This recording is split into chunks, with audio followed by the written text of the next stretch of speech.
If I told you the key to drawing a fallen tree and so many other things comes down to one thing, and that's drawing a cylinder. Wow! You know, at the heart of every cylinder is an oval, and that's really the key. In this lesson, I'm going to break it down step by step. I'll show you how to draw ovals the right way using the minor axis. Stick with me, and by the end, you'll be able to draw trees and logs with confidence. My name's Kurt. I'm a dad who draws. Come on, let's get started. I don't know why I'm holding this. Hello, hello, hello. Let's start off this idea. A tree is a cylinder. All right. And a cylinder is pretty easy. It's a form that we've drawn before, just like this. But what's key about a cylinder is the oval. To draw an oval, it's a very tricky process. There is a minor axis and a major axis when it comes to drawing an oval. The minor axis is the shortest distance across the face of an oval. And that's the axis as artists that we are most concerned about, because we want to make sure that A is reflective of B. All right, so if I have there's my minor axis, and let's just say I was going to draw an oval here. There's that. Now I'm going to try and be perfectly reflective of that. If I draw another one, here's the axis, but this one I'm going to make a little bit wider.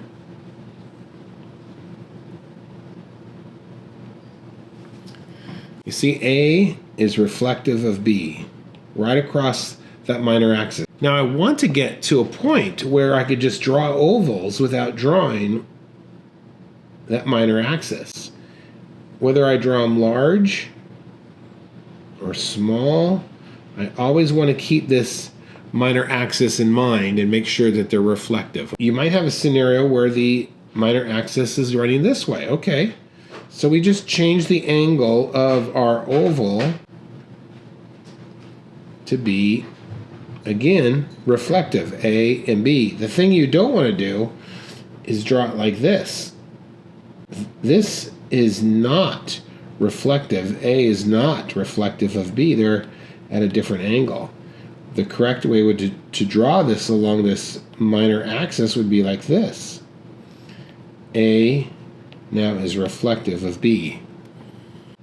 So let's keep that idea in mind when we draw a fallen log. Here's my log, and the center line of that log is also the minor axis. So you can see that this oval that represents the face of that log, A, is going to be reflective of B. So when you draw your ovals, let's just remember that we keep that in mind. First thing is, I'm going to try and get like an action line or a line of direction going down this fallen log here. And then, like I just said, we're going to draw that oval. Now we're going to have a sense of overlap. This is overlap. You see where this top part of that log is in front of this back end here. And so this comes up, and look at this right here. This goes like this, and that's overlap for the underside of that log. You see that? Watch this. This comes around like this, and that's a little bit of overlap there. And we create overlap with Y's and T's. So these are the things you want to keep thinking of your form of what's overlapping what. It's interesting. It's coming towards us. This log is going to come like this, and I'm going to just keep it light here. Now it's going to come around like this. There's another overlap. I'm just kind of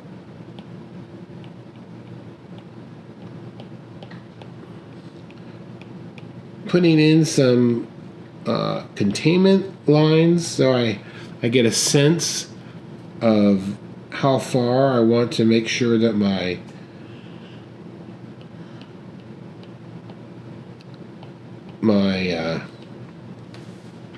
texture of bark is going to come. This is going to be a bit of the bark. It's going to come right there, right to the edge, and then it's going to go across the face of it. You see that?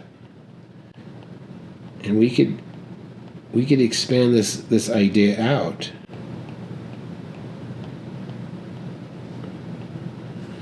And then it's going to come across this distance here, you see? I also like to add some type of surface lines, because at the end of the day, no one is going to see this picture. All they're going to see is my drawing of this picture. So if I can add certain elements that will give my object volume and mass, I'm going to be successful there. So let's do a little overlap there. It's going to come back now.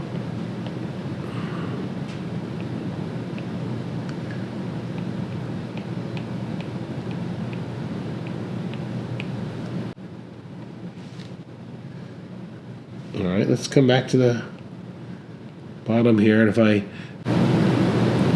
there is that overlap of that under area coming down like this, and then this area, the very back end of this tree, it's kind of hollow, like this, and you could see that this over time has collected. The wood chips have started to turn into soil. There's moss that's growing in there now.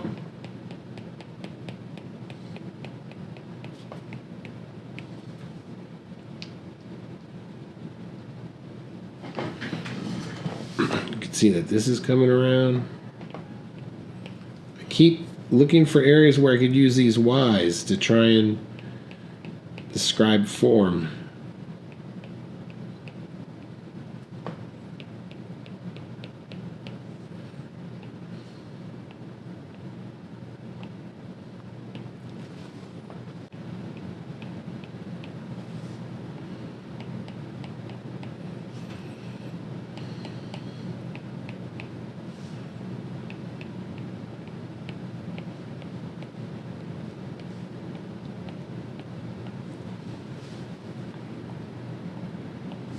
And then last thing on this picture, you're gonna, of course, drop a nice tone in the front end here.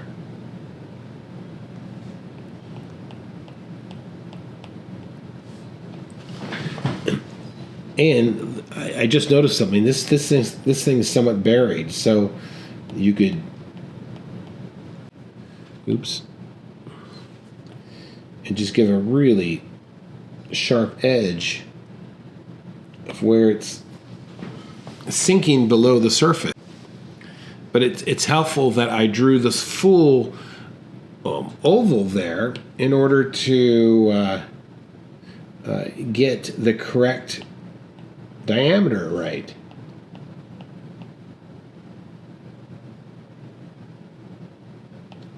Find your center line.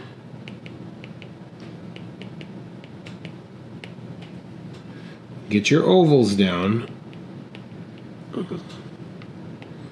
Then you're going to use surface lines.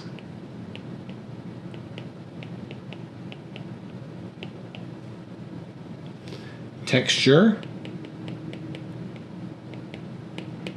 And value. Overlap. And this is Y's and T's. It all starts with getting that center line and then getting the ovals to make sure the thing is round. And then after that, that's the construction phase of a drawing. Then after that, I can add the details, the tone, the bark, the texture.